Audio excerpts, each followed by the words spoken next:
Hope Channel TV. Tout de suite, le journal.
Merci d'avoir choisi Hope Channel Télévision pour vous informer, mesdames et messieurs. Bienvenue à la une de l'actualité. Le chef de l'exécutif provincial Théo Ngwabidje Kassi a réuni le cadre de base de la commune de Bagira dans l'objectif d'échanger sur la question sécuritaire. Et une trentaine de députés provinciaux du Sud Kivu ont adhéré à l'union sacrée prônée par le chef de l'État, Félix Antoine Tshisekedi. Et la reprise de cours a été effective dans la ville de Bukavu, dans plusieurs universités et écoles. Voilà tout pour le sommaire, mesdames et messieurs. Bienvenue dans les détails. Channel TV, la référence de la télévision. Comme je l'ai annoncé au sommaire de cette édition d'information, à Bagira, le gouverneur de province Théo Ngwabidje Kassi a réuni les cadres de base de cette commune. Objectif, échanger sur la question sécuritaire et autres problèmes de la population. Pascal Migo nous signe ces reportages. Tels sont les points qui ont fait l'objet de l'échange entre l'autorité provinciale Théo Ngwabidje Kassi et le cadre de base de la commune de Bagira, composé de bourgmestres, chefs de quartier, d'Aveni, Nyumbakumi, ainsi que de la société civile. C'était le vendredi 19 février 2021 dans la commune de Bagira, dans la salle Ngwabidje, en présence de quelques membres du Conseil de sécurité provincial. Théo Ngwabidje Kassi, dans sa vision de gouverner autrement par le travail, en plaçant l'homme au centre de toutes ses actions, en conformité avec la devise du chef de l'État, celle du peuple d'abord, s'est décidé de se rendre régulièrement vers ses administrés. S'agissant de l'assainissement et la salubrité publique, le chef de l'exécutif provincial du Sud Kivu, Théo Ngwabidje Kassi, a sensibilisé la population de Bagira contre les constructions anarchiques avant d'appeler cette dernière au respect strict des travaux communautaires d'Issalongo. Théo Ngwabidje Kassi a fait savoir au cadre de base de Bagira que l'année 2021 n'est plus une année de discours, mais plutôt d'action telle que voulue par le chef de l'État, Félix Tshisekedi. À cet effet, il a annoncé le début des travaux routiers prochainement au quartier C avant de rappeler son projet de réhabiliter 15 km de route dans cette commune. Signalons que cet exercice de sensibilisation des cadres de base qui était lancé par Théo Ngwabidje Kassi dans la commune du Bonda et qui est à la dernière étape dans les 3 communes de Bukavu se poursuivra sur toute l'étendue de la province, un exercice qui produit déjà des résultats positifs dont le plus récent est celui de Bagira. Au Sud Kivu, une trentaine de députés provinciaux soutiennent le chef de l'État et adhèrent à l'Union sacrée pour la nation. Ces députés des différents partis politiques disent suivre l'idéologie du chef de l'État, Félix Antoine Tshisekedi. Patrick Makiro. Après avoir analysé les idéaux prônés par le chef de l'État, Félix Antoine Tshisekedi Tshilombo, qui visent le bien-être du peuple congolais, 36 députés provinciaux du Sud Kivu ont adhéré à leur propre volonté et sans aucune quelconque forme de pression à l'union sacrée de la nation. Suivant les pas du gouverneur de province Théon Ngwabidje Kassi, qui était le premier à signer son adhésion sur les rangs des gouverneurs en RDC, les élus provinciaux se disent prêts à défendre les intérêts de leurs électeurs au sein de l'union sacrée. Leur lettre d'adhésion a été lue par le rapporteur Amani Kamanda Jacques en présence de tous les membres du bureau et d'autres députés de tendances politiques confondues à l'Assemblée provinciale du Sud Kivu située à La Botte en commune d'Ibanda. C'était une reprise de cours effective pour les écoles primaires et secondaires ainsi que les universités de la ville de Bukavu ce lundi 22 février 2021. La majorité des établissements et universités ont ouvert leurs portes aux élèves et aux étudiants, constat fait par les reporters de votre chaîne ce lundi 22 février 2021. Priska Biamungu nous signe ce reportage. Les élèves et étudiants ont repris normalement les chemins de l'école dans la ville de Bukavu ce lundi, comme prévu par le gouvernement national après un long moment de rupture suite à la pandémie à coronavirus. Visiblement, les cours ont repris à Bukavu dans le strict respect des mesures barrières contre le coronavirus, d'où le port obligatoire des masques dans les salles de classe. Devant plusieurs portes d'écoles et d'universités, les ouvriers étaient visibles avec des thermoflages pour prélever la température de toutes les personnes entrant. Des robinets aussi pour le lavage des mains sur les entrées des classes et des auditoires. Certains élèves et étudiants rencontrés se disent réjouis de rentrer pour finir cette année et promettent de toujours respecter les gestes barrières. Vraiment, nous sommes émis de cette journée d'aujourd'hui. On a été présents, on a vu le DG nous présenter des horaires, quand même on dit merci. Mais ce que nous devons aussi encourager à nos auditeurs, de voir comment régler les cadres d'études. On est très contents, c'est vraiment quelque chose de bien. Et passer tout ce temps passé à l'école, vraiment à la maison, on avait l'impression vraiment de rater beaucoup de choses et là nous sommes très contents d'avoir repris. Nous rendons d'abord gloire à Dieu vu que c'est par grâce que nous sommes là et que nous prions que ça puisse continuer ainsi, que nous respections les mesures barrières, encourager les autorités et nous élèves de prendre courage et la perspective de pouvoir continuer avec les mesures barrières. Notons que, selon les calendriers réaménagés pour l'an 2020-2021, les cours reprennent ce 22 février 2021 et se clôtureront le 8 septembre 2021 pour l'année scolaire et le 10 décembre 2021 pour l'année académique. Il s'est tenu la 38e réunion ordinaire du Conseil de ministres provinciaux ce vendredi 19 février 2021 sous la présidence du gouverneur de province Théon Ngwabidje Kassi dans la salle des réunions du gouvernorat. Suivez un extrait du compte rendu de cette réunion lu par le ministre des Transports et porte-parole du gouvernement provincial, Swedi Basila. Les ministres de l'Éducation, Jeunesse, Sport, Loisirs, Culture et Arts a présenté les dossiers relatifs à l'organisation de la 25e édition du championnat national de karaté au Sud Kivu. Le Conseil a salué cette initiative et promis de s'impliquer pour qu'elle réussisse. Les ministres de la Santé, Genre, Famille, Affaires sociales et humanitaires a parlé de la situation épidémiologique de la province. Il ressort de son rapport qu'il y a 26 cas confirmés à ce jour, qui donne un cumul de 645 depuis le début de la pandémie, dont 503 guéris, 56 décès et 86 malades actifs ou sous traitement. Compte tenu de cette situation, le Conseil des ministres a décidé de renforcer la sensibilisation pour que toutes les mesures barrières édictées par les chefs de l'État soient appliquées sans faille et appelle les responsables des écoles, des églises à plus de responsabilités face à ces dangers. Et les clubs des anciens de l'UTFEM Bukavu ont mis en terre 3000 plantiles dans l'objectif de protéger cette institution du ravin qui menace la colline par des érosions. Le lancement de cette campagne de reboisement est intervenu le samedi 20 février 2021. Moïse Baziboué nous signe ses reportages. 3000 plantiles ont été mises en terre ce samedi 20 février 2021 dans les ravins surplombant l'Institut technique Fundi Maendeleo de Bukavu par le club des anciens élèves de cet institut. C'est dans l'objectif de protéger cette institution des dangers qui le menacent.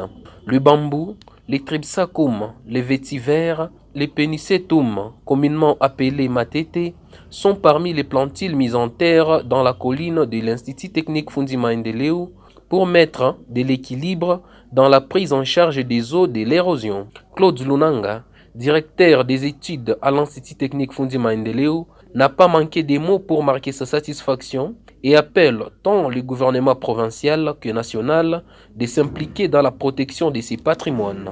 Ainsi, nous voudrions dire ici que le sentiment qui nous anime présentement est un sentiment de joie et de satisfaction au niveau de la direction.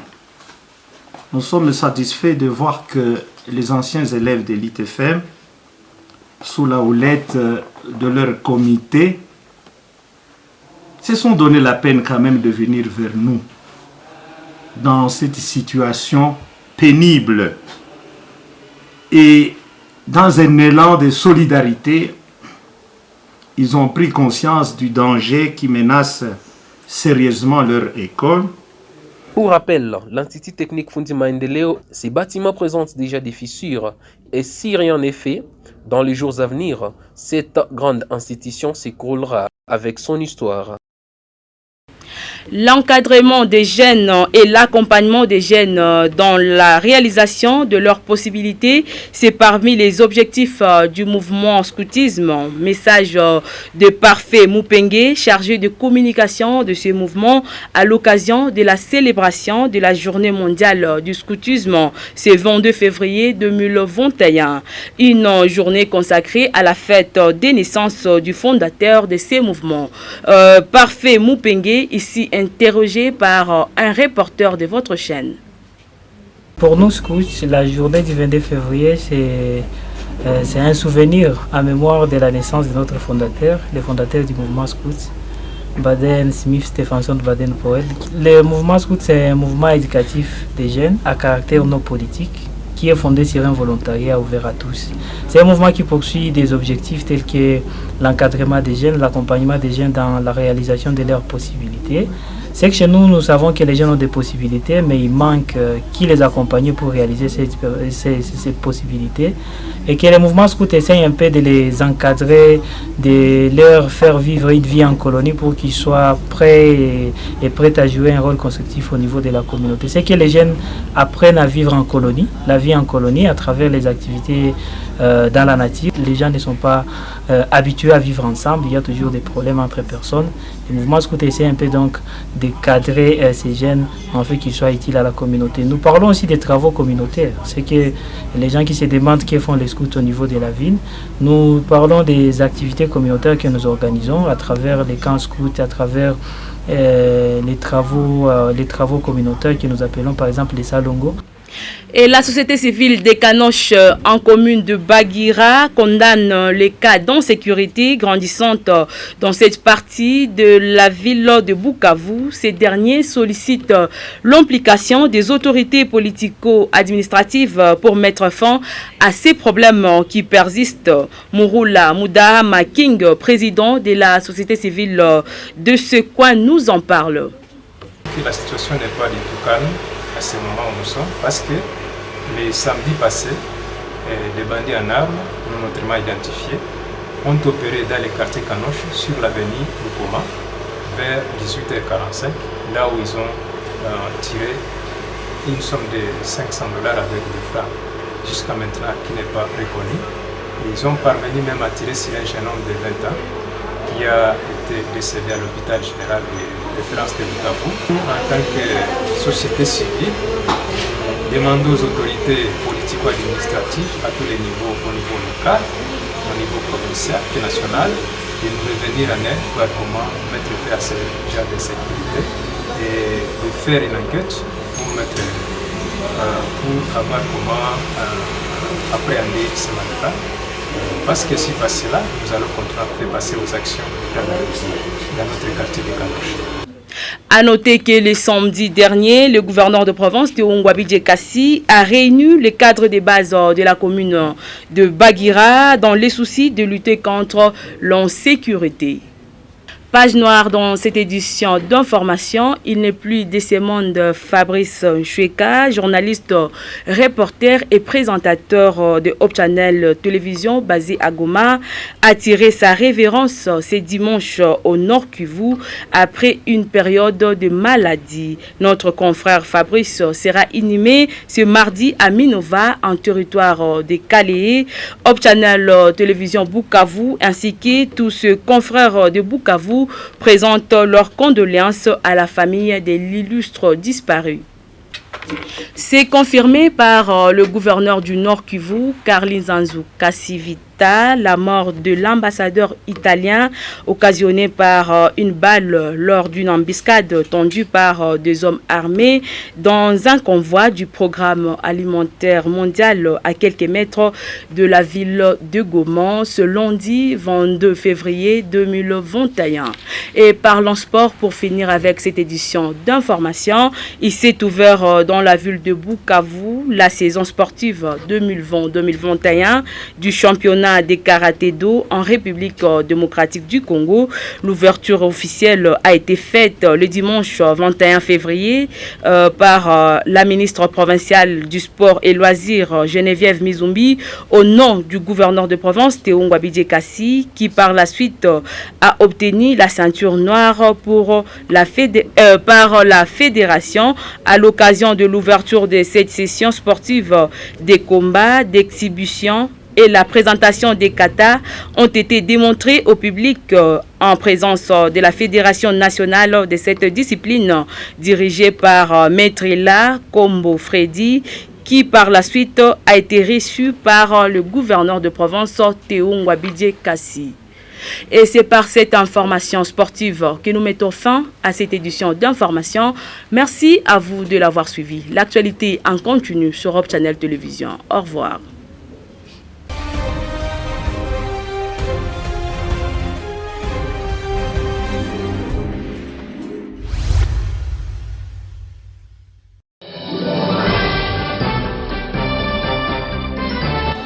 Mesdames et messieurs, bienvenue à l'écoute de la lecture de la revue de presse Paris dans la capitale congolaise ce lundi 22 février 2021. L'actualité en RDC est dominée par les consultations que compte entreprendre le Premier ministre Sama Lukonde de ce lundi 22 février 2021 pour constituer son gouvernement. Le président de la FIFA félicite le chef de l'État Félix Tshisekedi Tshilombo pour sa lutte contre la corruption, rapporte l'agence congolaise de presse ACP dans son bulletin de ce lundi. C'était à l'issue de l'audience que le président congolais et président en exercice de l'Union africaine a accordé le samedi 20 février au Palais de la Nation au patron du football mondial, Gianni Infantino.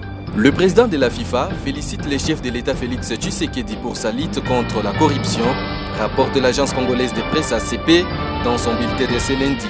C'était à l'issue de l'audience que le président congolais et président en exercice de l'Union africaine a accordé le samedi 20 février au Palais de la Nation au patron du football mondial, Gianni Infantino. À cette occasion, un mémorandum d'attente sur la mise en place du partenariat pour le soutien du projet pilote du championnat de football scolaire en RDC a été signé entre la partie congolaise, représentée par le ministre sortant du sport, Amos Mbayo, et la Fédération internationale de football association FIFA. Sama Lukonde consulte annonce l'avenir. En effet, le Premier ministre Jean-Michel Sama Lukonde Kyenge entame ce lundi 22 février les consultations en vue de la constitution du gouvernement. Dans un communiqué officiel publié le 18 février dernier, il annonce aux responsables des partis politiques, des regroupements politiques ainsi qu'aux organisations socio-professionnelles et de la société civile que les consultations débutent ce lundi 22 février à Kinshasa et que des invitations seront lancées par les protocoles. Sous le titre « Le pari de Sama Lukonde », le phare note que le nouveau Premier ministre a choisi une phrase choc pour se faire entendre. « Mon gouvernement sera celui de guerriers, un gouvernement warrior. Seuls les guerriers seront au front et les ministres spécialisés dans les combats. » Les mots choisis par Sama Lukonde ne paraissent pas innocents, soulignent les confrères. L'ancien ADG de la GECAMINE a manifestement une idée précise du travail qui l'attend. Il va à la guerre et sait que personne ne lui fera le moindre cadeau. Il lui faudra lutter, batailler ferme pour remporter ses victoires et remettre le pays au bon endroit. Forum des As consacre sa machette à la 27e tribune du leader des Nouvel Élan, Adolphe Muzito. Dans cette tribune intitulée Élection 2023, gare au glissement, Adolphe Muzito chiffre à l'appui démontre qu'avec son budget en ressources propres, soit 5 milliards de dollars, le pouvoir Tshisekedi est incapable de financer les élections et surtout de tenir dans le délai constitutionnel. Ce qui ne ferait qu'exacerber la crise de légitimité qui frappe déjà les institutions ici des élections chaotiques de décembre 2018. Dans le même registre, Congo Nouveau signale que le député Omba, membre de la plénière de la CENI, a dans une interview sur Top Congo révélé que le gouvernement a déjà pris 11 mois de retard dans la préparation des prochaines élections. Pour sa part, le gouvernement belge a lui aussi conditionné son soutien à Fachi non seulement au respect de la Constitution, mais aussi et surtout à la préparation adéquate des élections prévues en 2023. Et c'est la fin de la lecture de cette revue de presse. Merci à vous tous de nous avoir suivis.